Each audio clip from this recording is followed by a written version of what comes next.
channel. My name is RJ, your tarot card reader. Take what resonates and leave those not for others. Watch on your own risk. Hello, my dear! Magandang gabi po sa ating lahat. Kung hindi mo naman gabi napapanood ang ating reading, binabati kita, my dear, ng magandang umaga, magandang tanghali, at magandang hapon. Tayo po ay magko-collective reading. Hoping na energy mo sana ang masagap natin sa gabing ito. Pero kung hindi mo naman energy ang masasagap natin sa gabing ito, my dear, huwag kang mag-alala kasi sinisikap natin, my dear, na sa bawat araw ay gabi, kumanta.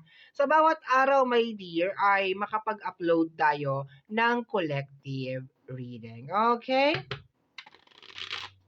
So take what resonate and leave those for others. Okay? Gusto ko lamang po pasalamatan bago tayo magpatuloy sa ating reading yung ating mga abangers. Hello, my dear. Maraming salamat po sa walang sawang pag-aabang at paghihintay sa ating mga readings, sa ating mga upload, for your unconditional love and support. Maraming salamat po. That is from the bottom of my heart. Maraming salamat po. Ganon din po sa ating mga bagong subscribers. Hello, my dear. Welcome po sa ating channel. I hope na mag-enjoy po kayo dito. At sana yung mga readings na ginagawa natin ay nakakatulong po sa inyo o ay nakakatulong po sa ating lahat. Okay, so let's go na tayo. Last to shuffle. Wala tayong jumping cards. Okay. So, balasahin talaga natin na maigi yung ating cards. Okay, cut na natin into 3. And let's start your reading. Kanino pong energy ito? 12 cards muna tayo, my dear.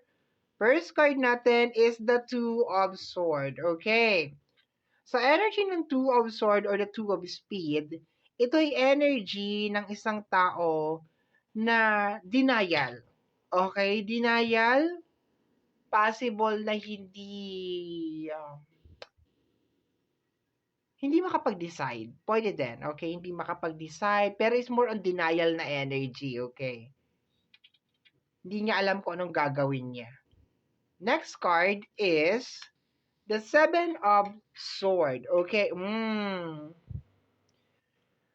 Ang Seven of Swords may kinalaman sa backstabbing na energy, pagtatraidor. So, kung ano man tong dinideny mo, collective, is may kinalaman to sa ginawa ng isang tao sa'yo. And nandun ka, my dear, sa punto ng buhay mo na posibleng hindi ka rin siguro makapaniwala na kaya palang gawin sa'yo ng tao na ito yung bagay na iyon. Mahirap yon. Kasi lalong-lalo na, my dear, kung mahal na mahal natin yung tao na yon at malalaman natin na meron pala siyang ginagawang hindi maganda behind our back. So, nakakaloka yun. 'Di ba? Hindi mo alam kung paano mo i-digest yung energy na yun, my dear. Next card natin over here is the energy of the Five of Pentacles. May kinalaman sa usapin ng pinansyal. It's money involved ito. Okay? Next is the Three of Swords. Okay. Mabigat to, my dear, ha? I think you are disappointed. No, sa ngayon, my dear, wala pa tayong pattern kung nasaan siya. Wala pa tayong exact location, exact na destination kung nasaan siya, or placement kung nasa relationship ba to, nasa family. Wala pa talagang energy over here, okay? Because we need to get all the cards. Pero so far, kung titingnan natin, my dear, ramdam na ramdam ko, my dear, ang pagkadismaya mo sa tao na ito. Kasi meron siyang ginawa, my dear, na konektado sa usapin ng pinansyal, okay? Pwedeng nilustay niya yung pera. Pwede naman na meron siyang pinagkakagastusan, meron siyang pinagkakalokohan, or pwede naman na baka meron mga pinag-usapan na hindi natupad. Possible na nagsisinungaling tong tao na to, hindi nagsasabi sa iyo, my dear. Konektado pa rin sa Five of Diamonds or the Five of Pentacles. Ang pinaka-worst pa dito, my dear, is baka siya ang nagiging dahilan kung bakit nasisira ang flow ng money sa area of your responsibility. So, titingnan natin. Next card, my dear, is the energy of the Four of Swords. Napapagod ka na. You're getting tired. So, kung ano man itong ginagawa nitong tao na to, you're getting tired. Hindi mo na alam kung paano mo siya iintindihin. Hindi mo alam kung paano mo siya uunawain, my dear. Okay? So, yung energy ng reading natin is pumapatungkol sa isang tao. Okay. Tingnan natin. So, ibig sabihin, yung mga susunod na cards dito, or if just in case meron tao na lalabas, siya yun. Okay? Next card natin over here is the energy of the Ten of Pentacles konektado sa pamilya. Ito, confirm na talaga. Family energy to. Or relationship energy, family energy. Okay? So, resonated siya sa pamilya. Ayan.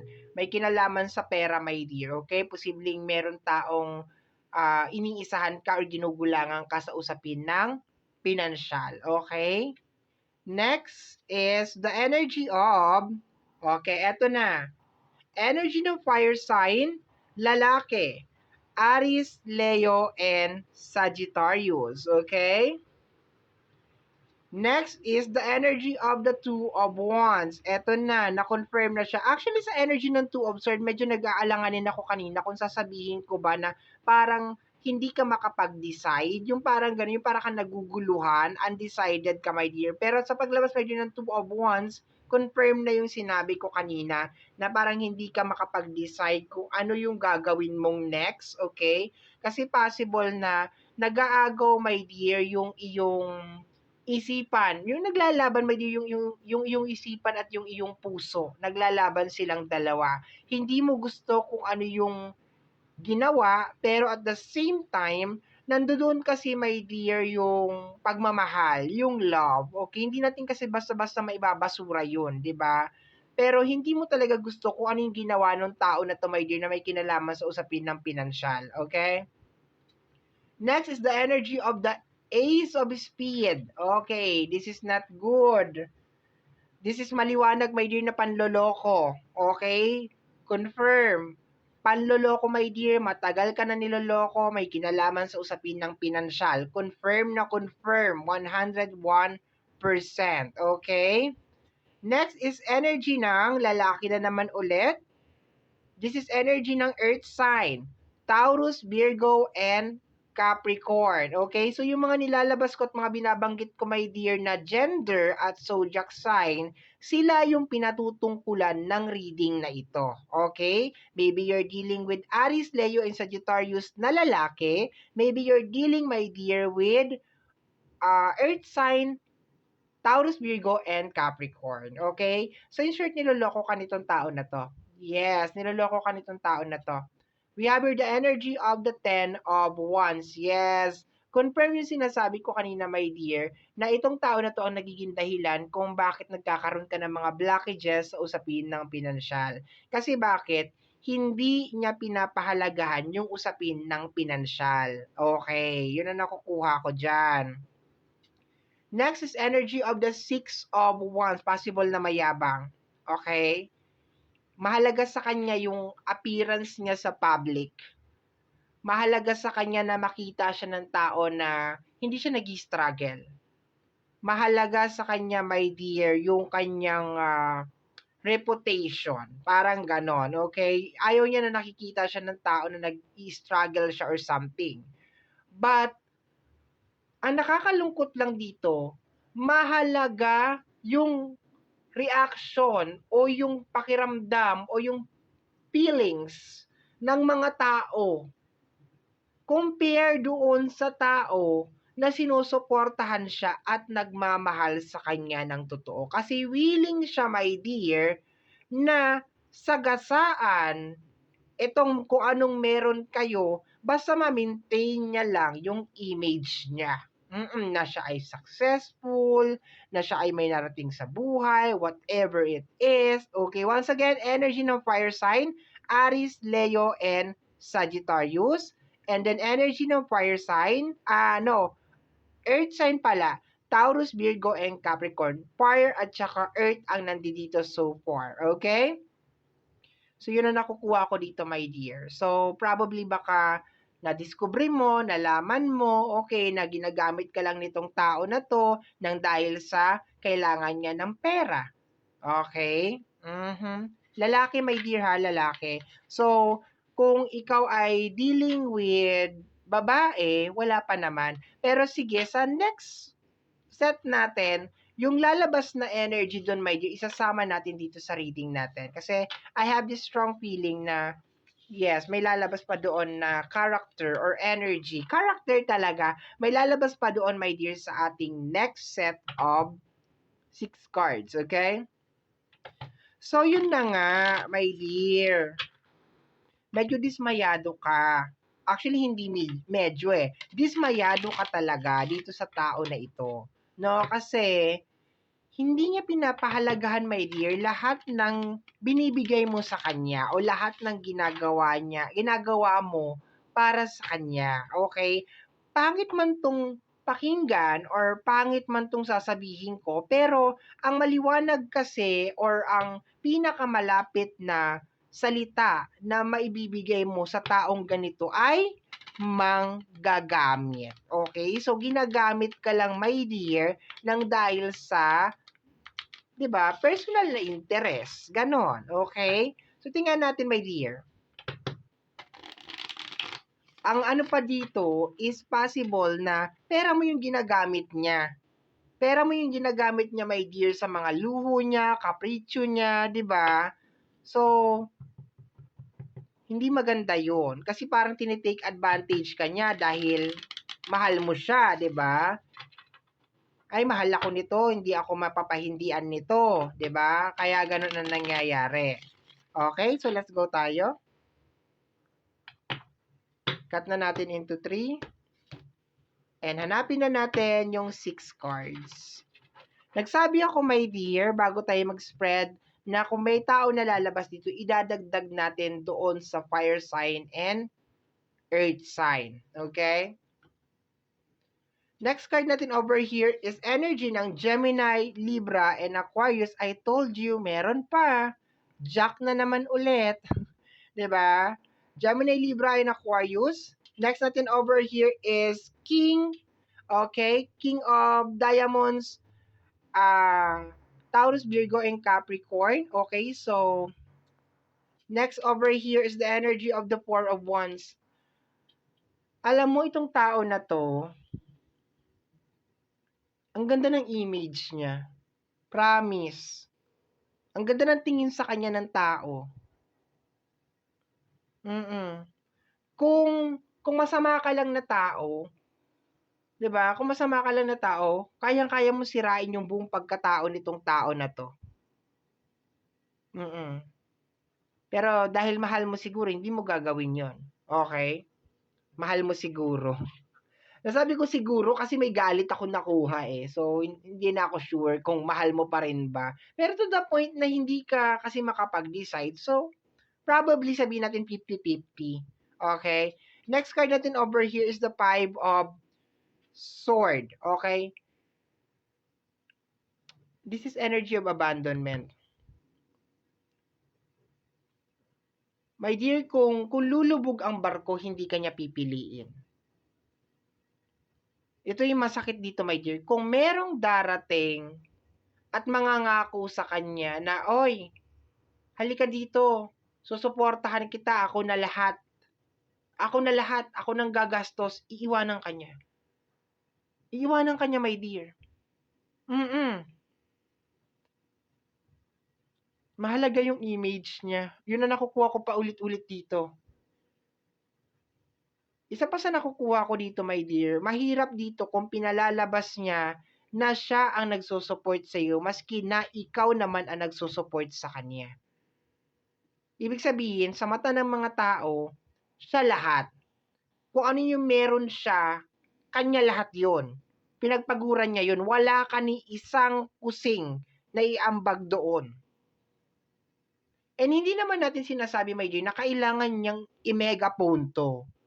Pero, parang ang kapal kasi. Di ba? Parang ang kapal nung ganun na energy na parang ang laki na nai-contribute mo sa karir niya, kung nasaan siya ngayon, and then eventually, parang ipaparamdam niya na wala kang nai-contribute sa buhay niya. 'Di ba, hindi naman sa nagbibilang tayo o nagsusumbat tayo, my dear, hindi naman sa gano'n. Pero napag-uusapan lang naman ito kasi lumalabas sa card. Pero hindi ito masasabi na love. This is not considered as love. Hindi ito totoong pagmamahal, my dear. Kasi if just in case nag-i-stay tong tao na 'to sa'yo, nag-i-stay 'to, my dear, because you can provide. Kaya mo mag-provide. Okay. Next card natin over here is the Three of Pentacles. I told you, this is energy of collaboration. Okay. Kung sakasakali naghiwalay kayo nito, ang dating nito, or ang sinasabi nito sa mga tao, my dear, is pagkatapos ng ganito, ng ganyan, binabaliktad niya yung kwento. Babaliktarin niya, my dear, yung kwento. Palalabasin niya, my dear, na ikaw ang kontrabida sa relasyon na ito or sa connection na ito. Kahit na ikaw naman yung may pinakamalaking ambag sa relasyon na ito. Okay? Next card is the energy of the Eight of Wands. And nalalaman mo to. You are receiving it, my dear. Nakakarating sa'yo itong mga information na to. Okay? It really doesn't matter kung may nagchichismis sa'yo, may nagchat-chat sa'yo, or you're receiving this download, okay? Nakakarating sa'yo itong mga bagay na ito. Binabaliktad niya yung kwento. Based dito, my dear, binabaliktad niya yung kwento.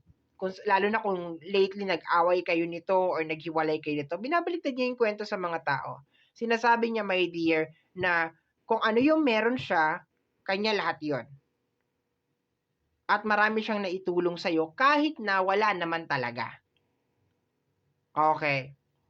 Papakamot ako sa reading na ito. Okay, let's go tayo, my dear. Last 3 cards. Ang bilis ng reading natin ngayon, ha.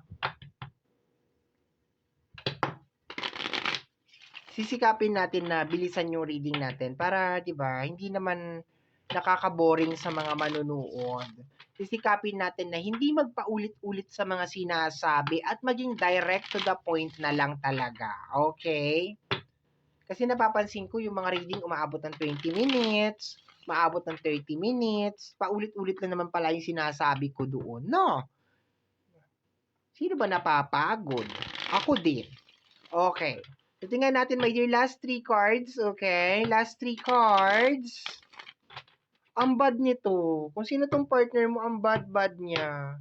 Hindi ko siya gustong, kasi, diba, pinalalabas niya na lahat kanya. Dapat, kahit sabi mo naghiwalay kayong dalawa or meron kayong problema, hindi ganun. Dapat sasabihin mo na, okay, wag ka na lang magkwento as much as possible kasi nakakahiya din. Pag lumabas yung totoo, nakakahiya. Nakakahiya para sa kanya. Okay. Let me see. The Ace of Speed. Confirmation. Binabackstab ka nitong tao na to. We have here the Five of Wands. Naghahanap ng away to. No? Para naghahanap siya ng away, my dear. And the energy of the King of Pentacles. Lumabas na naman, my dear. Okay. Actually, yung figure ng King of Pentacles is more on energy na somebody na stable. Pero based kasi sa reading natin, hindi talaga siya stable. Mukha lang siyang stable, pero hindi talaga siya stable. Okay? So, probably sa mata ng ibang tao, mukha siyang stable, mukha siyang mayaman, mukha talaga siyang may kaya, so on and so forth. Pero in reality, malaki yung naging contribution mo, my dear, kung bakit siya nagkaganyan. Okay? Malaki yung naiambag mo sa buhay niya. Okay? Hindi naman sa pagbibilang. Yung pinaka-point dito sa reading na ito is kung ano man ang problema sa loob ng relationship, kung siya man ay nakagawa ng kasalanan, sana manghingi na lang siya ng tawad. 'Di ba? hindi yung babaliktarin niya pa yung kwento at sasabihin niya na ganito ganyan, ganito ganon, ikaw yung lumalabas na kontrabida sa kwento ng tao na ito. Okay, yun lang yon. Okay, that's it. Lumalabas na ikaw yung kontrabida. Okay? Na binigay mo lahat sa kanya. And nakukuha ko pa ngayon, my dear, for some of you, nag-umpisa kayo na walang-wala talaga siya. Probably baka nakakita lang ng magandang trabaho, 'di ba? Gumanda lang ang trabaho o kaya natulungan mo makapag-abroad or something. Nung nakapag-abroad na, iba ng ugali. Nung nagkaroon na ng sariling negosyo, nag-iba na ng ugali, lumaki na ang ulo, 'di ba? And then ang masama dito, sinisiraan ka niya sa ibang tao. Sa inyong dalawa, ikaw ang kontrabida, ikaw ang masama ang ugali, at ikaw ang naging dahilan kung bakit kayo naghiwalay. Okay? And hindi maganda yon sa loob ng relasyon. It really doesn't matter kung sino ang may problema, sino ang may pagkakamali. Dapat hindi ganon. Okay? Anyway, opinion ko lang naman yung last part na yun na dapat hindi ganon. 'Di ba? Hindi maganda kasi, like, ang pangit. Okay. Anyway, my dear, ito po ang nasagap natin na message energy para sa gabi na ito. Kagaya po ng lagi kong nasasambit at lagi kong nasasabi, ang tanging hiling at dasal ko lamang po sa ating bumay kapal na mga readings na ginagawa ko ay nakakatulong po sana sa ating lahat. Maraming maraming maraming salamat po. Thank you, my dear. Bye-bye!